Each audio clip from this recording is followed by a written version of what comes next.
All right, everyone, time to talk about this British ambassador rigmarole there with Trump. The ambassador to the United States for several years, I believe.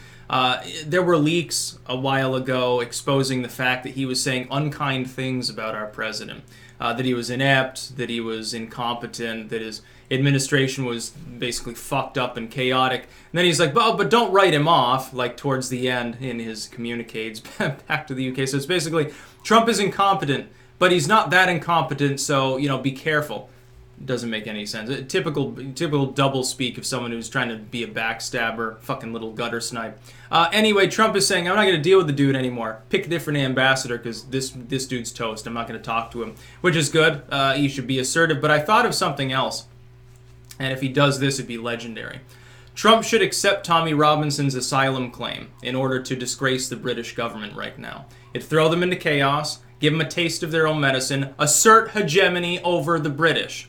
They are part of the United States sphere. It's not bullying. I mean, he's a legitimate refugee at that point, a political refugee.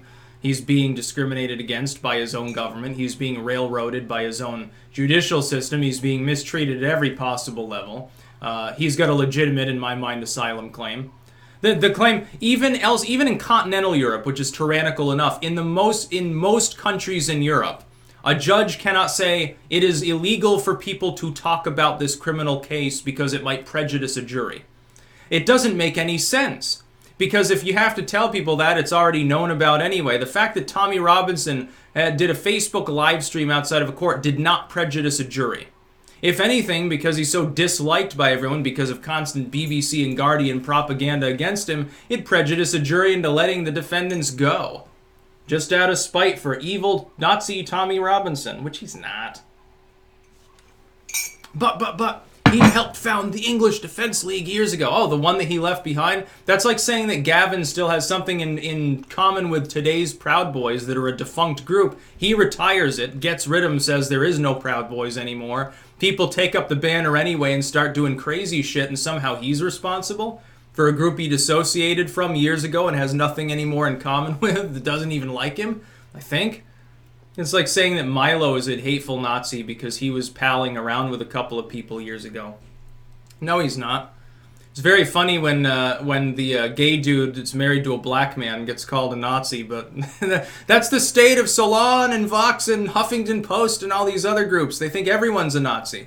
If you're a libertarian like me, you're a Nazi too for supporting free speech. It's amazing. The Nazis these days they're multicultural, multiracial. They don't want to burn books. They don't want violence. They just want to shitpost on the internet and play video games. Very formidable and intimidating, by the way. And the new Goebbels is right around the corner, I swear to God. Trump is right to tell the ambassador to fuck off. That's clear. I mean, what else is he supposed to do? Is he supposed to say, oh, that's okay. Yeah, this dude who was bad-mouthing me in these, embarrassing leaks for the UK, I'm not going to do anything about it. It's okay if he remains the ambassador to the US, and that the most prominent ambassador within the UK's entourage there. It's okay if he keeps his job despite apparently hating my guts and calling me names behind my back after shaking my hand. That's okay. It's all right. Who cares? No, I'm not going to do anything about it. Fuck it.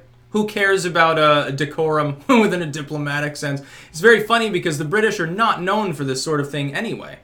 Like the fact that this happened, this must be really, really embarrassing for their political system. Why don't we add a little fuel to the fire, accept Tommy Robinson's asylum claim, bring him over here and let him speak, and let him disgrace the British government from afar? Why don't we do that? Then hopefully they know it better than to have a diplomatic problem like that again. Wouldn't that be a good idea? I think it is, and it would serve a good purpose too. I doubt that any of Trump's core fans would dislike the fact that he would accept the claim. And as for Trump's enemies within the political arena, they're going to tell you you're doing a bad job no matter what you do. If Trump developed the magical power to cure AIDS by laying hands on people, they would say that he was putting doctors out of business. Oh my God, Trump is bad for the pharma companies based in the US. GlaxoSmithKline told me that he was a bad person now because he's robbing them of revenue. They would literally do that. I mean, look, he spreads gay rights to Botswana, of all places, and people call him a homophobe. He can't win with these people. He should stop trying to appease them. He should accept the claim. Trust me, the tech literate, like the people that, like the Tim Pools and stuff that are going to the social media summit, the people, by the way, we the people that helped get Trump elected in the first place, it would be thunderous, nonstop, total applause if you were to bring Tommy Robinson over here. And it allows him to smack in the face a British political system that by and large does not like him. They are constantly bad-mouthing Donald Trump, despite the fact that Trump's approval is way higher than Theresa May's now, isn't it? Our economy is soaring. Your economy is stagnant. You're too busy dealing with the tyrants in the EU. What is your fucking problem? If you're part of the British political system, what the fuck is your problem right now? Mollycoddling this ambassador. Has he even been fired yet? I don't think he's even been fired yet. What are you doing? So on the eve of striking the biggest trade deal in the UK's history with the US to help displace the one with the EU that you're not going to have, because you're probably going to have a hard Brexit by design, on the eve of that, this leak happens, which I can't believe is coincidental, and he doesn't even get, I think, fired yet, or at least hadn't been for some days thereafter.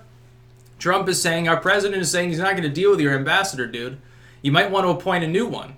And as for Trump, yes, you should accept Tommy Robinson's asylum claim. Hold their feet to the fire and make it clear that we're not going to accept bullshit anymore.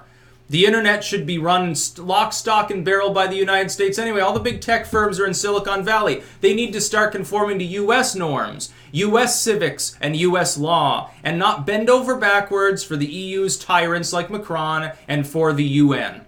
That shouldn't be happening. Or for fucking Russia. It's very funny because tin horn regimes like Russia have sway over Silicon Valley while they say, well, Russia influenced the election. This is stupid. It's fucking stupid. That's what it is.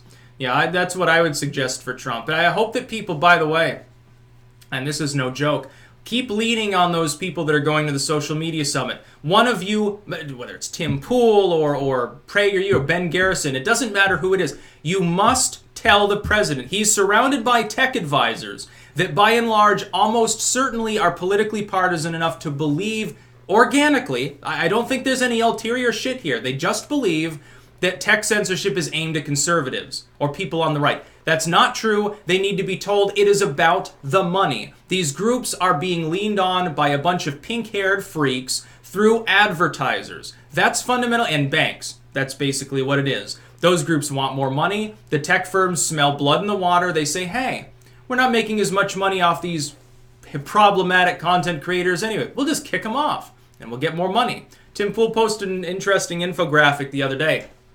It's a chart over the last, 6 months or something, of politically recommended channels. And comparing, well, what proportion of them are actually YouTubers and which one are basically cable on-demand sort of corporate stuff, like CNN. If you look at that infographic, it's astonishing how much the independent content has dropped off, and I'm sitting there thinking to myself, oh, yeah, that's probably why my view count is down. Or not the view count by new users, anyway. As far as subscriber totals, which is correlated to the views of people who aren't already aware of your content, that's dropped off the face of the earth. The view count in totality is higher than ever, actually. It's on the rise, especially in watch time. I'm cleaning up when it comes to views and watch time, but as far as new blood entering the channel, it's slowed to a crawl. It's because of their recommended video system. And Tim Pool just posted an infographic last night that shows the same thing. It's like it goes from about 50-50 to now it's like 70-30. So there's a little bit of a difference. That's by design. YouTube's doing that on purpose. They shouldn't be, though. They should favor their independent creators. What they could do is a legendary fuck you to the corporate media and kick them off the platform entirely. Say, we don't need your money. Ha ha. By the way, they could do that if they adopted like BitChute's technology to use P2P. They wouldn't have to worry about censorship anymore. They could have hardcore porn on the site and make money. Wouldn't even matter. Just have a red YouTube section. That'd be funny. They should do that. Just allow people to beat off on cam. You realize how much money you'll make, right? Put your corporate mailbox in Amsterdam, no more problem. But there's a double Dutch tax scheme anyway. Who cares? That's about all. Peace out.